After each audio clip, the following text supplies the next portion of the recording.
അപ്പൊ ഒരു സംശയം ചോദിക്കുകയാണ്.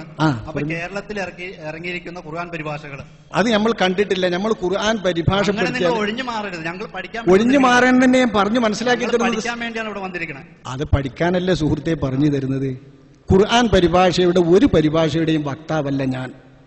അപ്പൊ എന്നോട് ചോദിക്കുമ്പോൾ നിങ്ങൾ ഖുർആൻ പരിഭാഷ ചോദിച്ചിട്ട് കാര്യമല്ല. ഖുർആൻ പരിഭാഷ എന്ന് പറയുന്നത് നേരിട്ട് അതിന്റെ അർത്ഥം പഠിച്ചാൽ, ഈ കിതാബുകളൊക്കെ അവഗണിച്ചിട്ട് അർത്ഥം പഠിച്ചാൽ പിഴച്ചു പോകും നിങ്ങളെപ്പോലുള്ളവർ എന്ന് വിശ്വസിക്കുന്ന ആളാ ഞാൻ. അങ്ങനത്തെ എന്നോട് ചോദിക്കുമ്പോൾ ഞാനതാ പറയാ. മനസ്സിലായി നിങ്ങൾക്ക്? അപ്പൊ ഉസ്താദിനോട് എനിക്കൊരു ചോദ്യമുണ്ട്.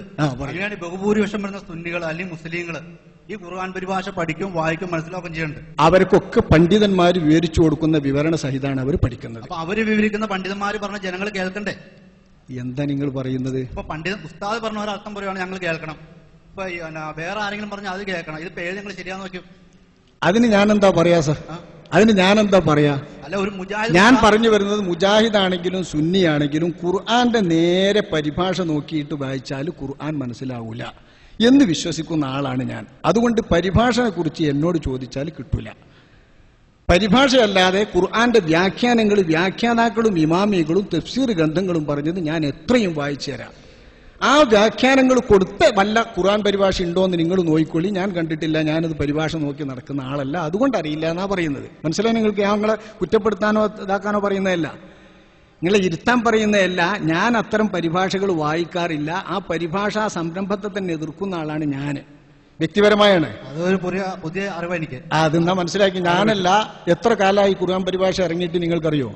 അപ്പൊ സാധാരണക്കാർ ഖുർആന്റെ അർത്ഥം അറിയണമെന്നുണ്ടെങ്കിൽ, സാധാരണക്കാർ ഖുർആന്റെ അർത്ഥം നബിതങ്ങളുടെ കാലം തൊട്ട് ഇന്ന് വരെയും മനസ്സിലാക്കി വരുന്നുണ്ട്. മലയാളത്തിൽ ഖുർആന്റെ പരിഭാഷ ഇറക്കാൻ തുടങ്ങിയിട്ട് 100 കൊല്ലത്തിന്റെ ഇപ്പറയായിട്ടുള്ളൂ. 100 കൊല്ലത്തിന്റെ അപ്പുറത്ത് ഖുർആന്റെ പരിഭാഷ മലയാളത്തിലില്ല. ഇംഗ്ലീഷിൽ തന്നെ ഖുർആൻ പരിഭാഷ ആദ്യം പുറത്തിറക്കിയത് ക്രിസ്ത്യാനികളാണ്. ക്രിസ്ത്യാനികൾ ഖുർആനെ പഠിപ്പിക്കാനാണോ അതോ തെറ്റിദ്ധരിപ്പിക്കാനാണോ പരിഭാഷ ഇറക്കുക? മുസ്ലിമീങ്ങൾ ആരും ഇറക്കിയിട്ടില്ല. ലോകത്താകെ ഖുർആൻ പരിഭാഷ ഇറങ്ങുന്നത് 1000ങ്ങളുടെ ഇപ്പുറത്തോ 700കളുടെ ഇപ്പുറത്തോ ആണ്. അതിന്റെ മുമ്പൊന്നും ഖുർആൻ പരിഭാഷ ഇല്ല.